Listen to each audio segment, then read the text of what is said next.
Muy buenas tardes, señores cursantes.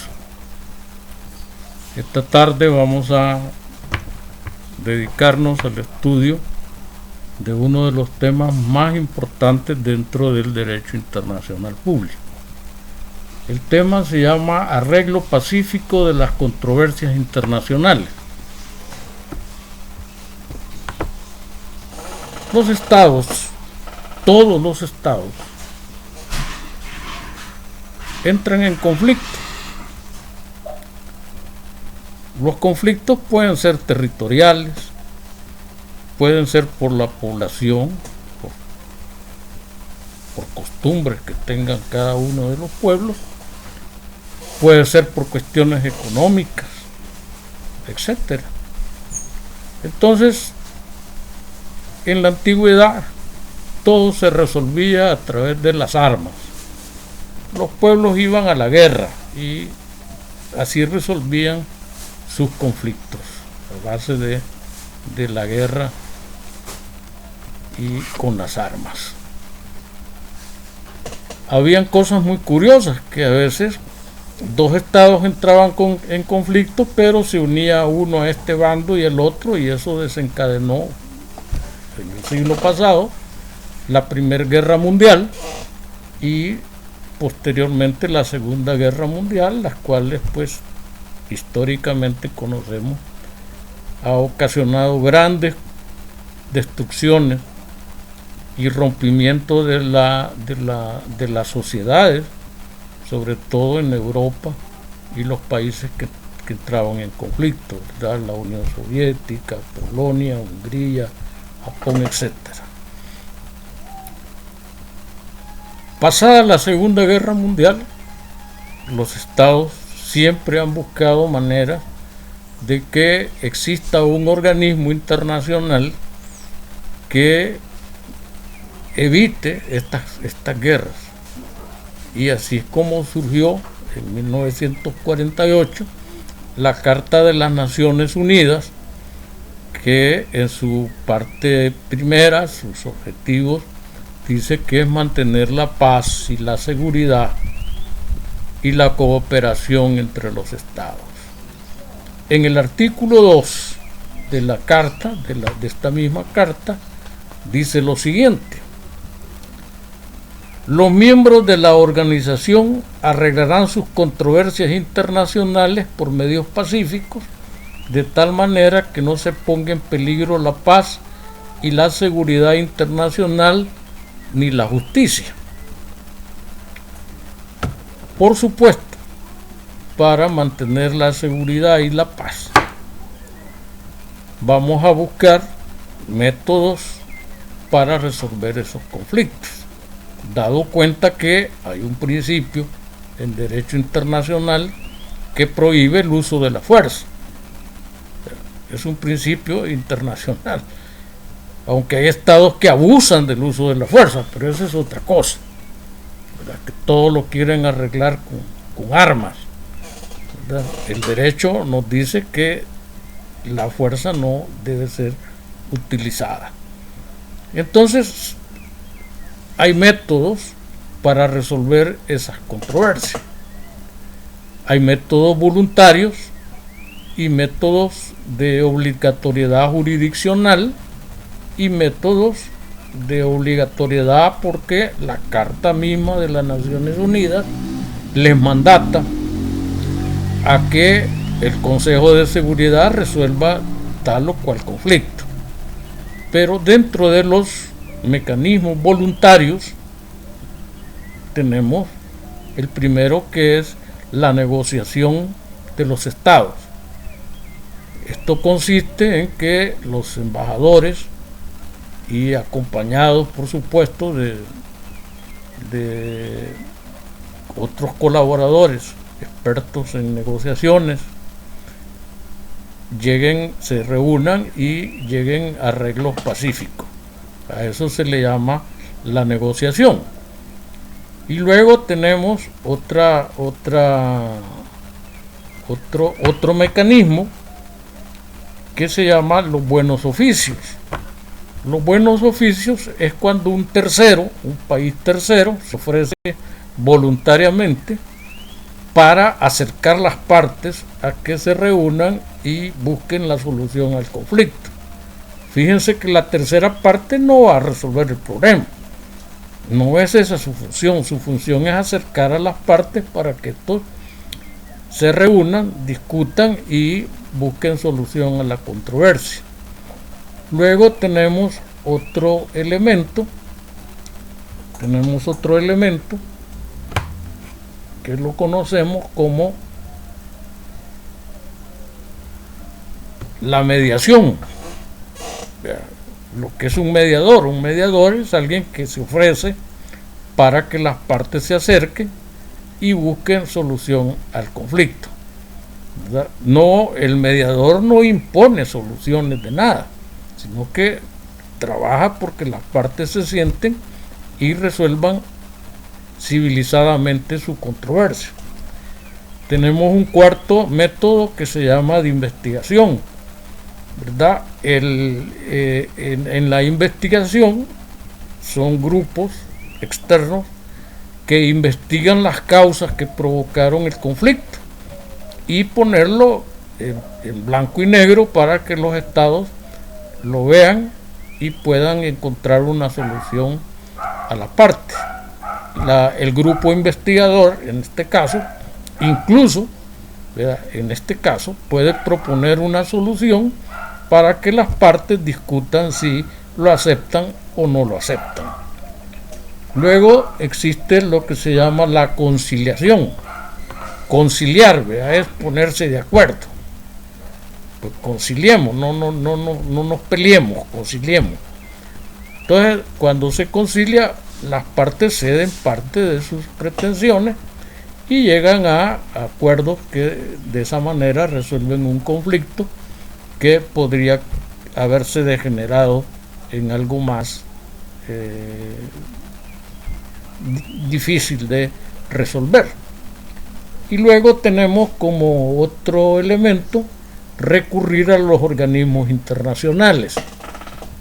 Aquí el organismo internacional al que hay que recurrir es el de las Naciones Unidas, ¿verdad? Las Naciones Unidas, en uno de sus artículos, contempla la creación de un Consejo de Seguridad. Este Consejo de Seguridad va a actuar a petición de partes, de una de las partes en conflicto, o va a actuar de hecho cuando ve que dos estados no resuelven una controversia. O una tercera motivación para que participe el Consejo de Seguridad es que el secretario general de las Naciones Unidas les recomiende que se involucren en conocer de ese conflicto y que pacifiquen a esos dos o tres estados para que mantener la paz, la seguridad y la justicia internacional. Entonces, en resumen, vamos a encontrar que para resolver los conflictos internacionales tenemos tres vías que son las aceptadas internacionalmente. La primera es la vía voluntaria, en donde los estados, a través de los mecanismos que hemos venido mencionando, llegan a arreglos pacíficos y acuerdos que solucionen el conflicto que tenían. Esa se llama forma voluntaria. Luego tenemos una forma obligatoria. La forma obligatoria es aquella cuando los estados firman tratados o firman convenios, ambas partes se comprometen a resolver sus controversias dependiendo de algún tribunal jurisdiccional y queda establecido en los tratados, en los convenios y en las cartas que si hay controversias por el cumplimiento de ese tratado se someten a la jurisdicción de tal tribunal. Entonces esa es la parte jurisdiccional. Y también tenemos una tercera que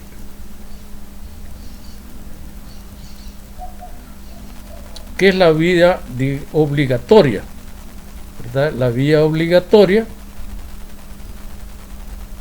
que esa está contemplada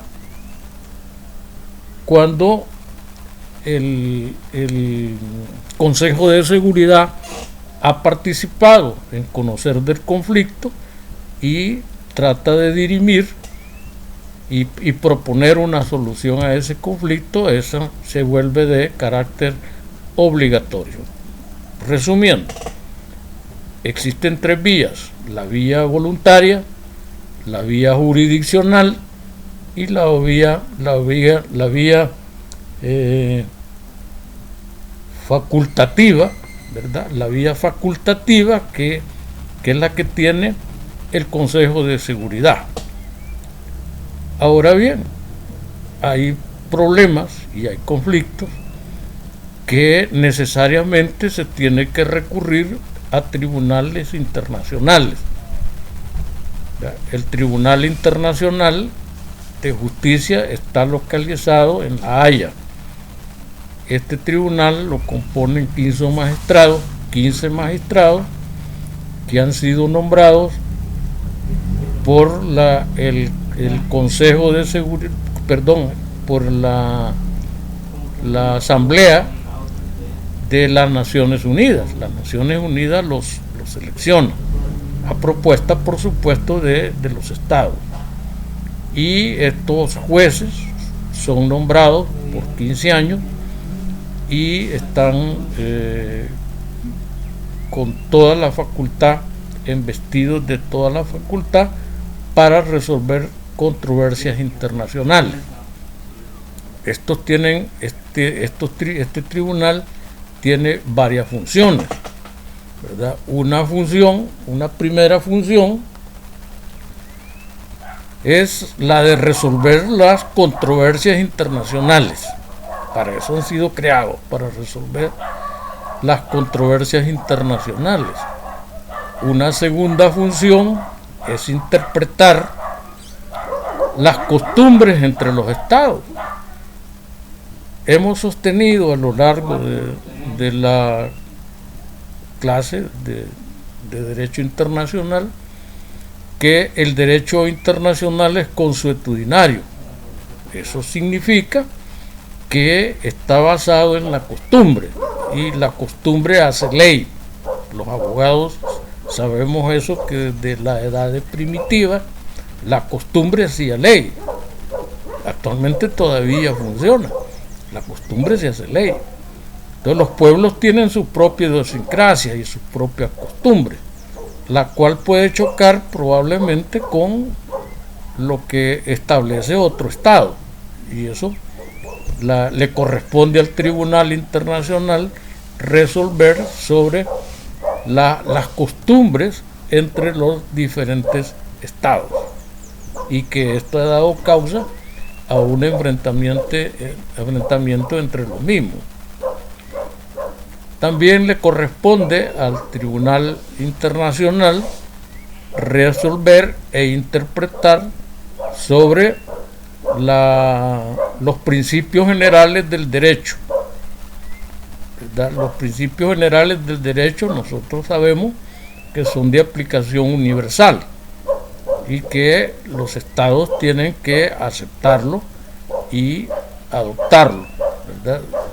Lo mismo sucede.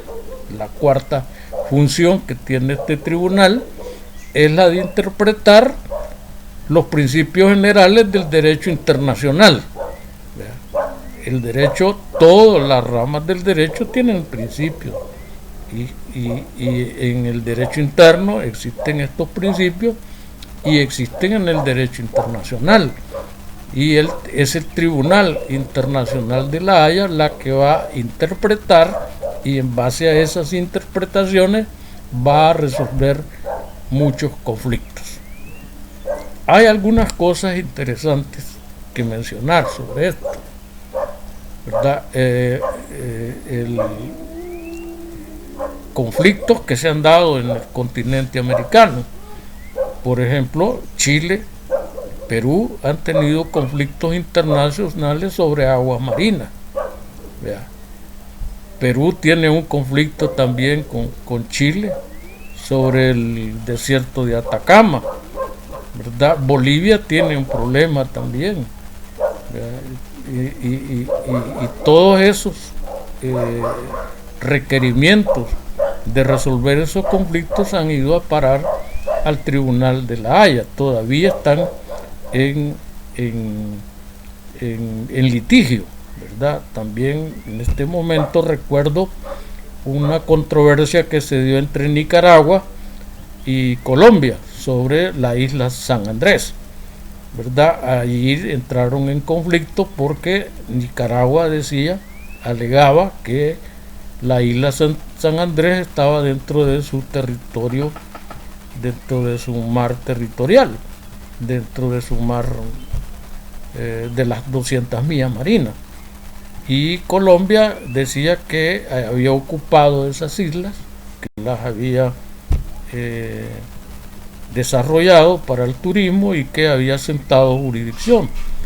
El Tribunal Internacional resolvió que las islas le pertenecen a Colombia, pero las aguas son de Nicaragua. Ese es un hecho que se han dado en nuestro continente, pero han entrado en controversias otros en Europa, en el Asia, etcétera. Otro dato interesante y curioso es que el primer tribunal internacional se fundó en en Costa Rica. En 1907, Costa Rica fundó su primer tribunal internacional y los estados sometían sus controversias a ese tribunal, ¿verdad? Funcionó por 20 años, ¿verdad? Y posteriormente, pues, por la intervención de otros estados, se disolvió el tribunal, pero nos cabe en Centroamérica y en América Latina decir que el primer tribunal internacional funcionó en Costa Rica.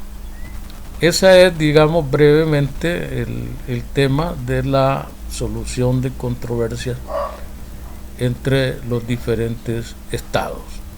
Como siempre, esto se va a subir a YouTube y vamos a la parte literaria. También se las voy a colocar en la parte del aula virtual en mis documentos. Muchas gracias.